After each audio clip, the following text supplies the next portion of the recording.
U.S. President Donald Trump says Washington is not under pressure to achieve a trade deal with China as the prospect of new tariffs looms. Amid reports the two sides could resume talks to stave off a third round of U.S. tariffs. China has reportedly welcomed the offer of talks and said the two countries were discussing the details after the U.S. has launched a trade war against China, which could see all of its exports to the U.S. subject to duties. The U.S. and China have slapped tariffs on $50 billion of one another's goods this year in an escalating trade war between the world's two largest economies, with the tariffs being the latest Trump policy to challenge the free trade system which has prevailed for decades. Details on the potential trade talks were still hazy, but Larry Kudlow, White House economic advisor, said the prospect of talks was a positive development, while China's foreign ministry welcomed the offer of talks and said the two countries were discussing details.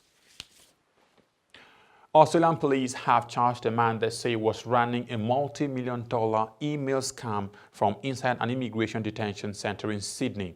The Nigerian man, 43, headed the fraud ring, which sent fake messages that claimed to be from trusted companies, according to New South Wales Police. 3 other people were charged over the alleged crimes, which included identity theft and romance scams, while the alleged ring netted more than $3 million, according to authorities. Superintendent Arthur Katsogiannis said that even though the money had been transferred to unknown recipients in Nigeria and was unlikely to be recovered, Australian police and global law enforcement agencies will continue to investigate to try to track down the money, while the scam was allegedly run through 16 phones and 17 SIM cards out of Sydney's Villawood Immigration Detention Centre. Villawood Immigration Detention Centre is a high security facility that can hold up to 600 people, while reports say it was accommodating 450 people from more than 60 countries as at April last year, with most inmates either had their visas cancelled, not complied with visa conditions, or were seeking asylum. Zimbabwe has launched a crowdfunding campaign to deal with an outbreak of cholera that had so far killed 25 people, mostly in the capital, Harare. New Finance Minister Ntuli Ntube sent an appeal on Twitter, sharing a mobile payment account number, while an emergency has been declared and public gatherings banned in Harare to prevent the spread of infection.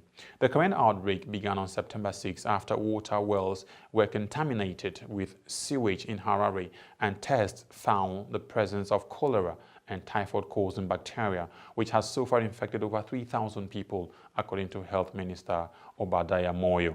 The cholera outbreak can be traced to Harare City Council's struggle to supply water to some suburbs for more than a decade, forcing residents to rely on water from open wells and community boreholes, while health officials are advising people to wash their hands regularly, drink only safe water, wash food, cook it thoroughly, and avoid shaking hands.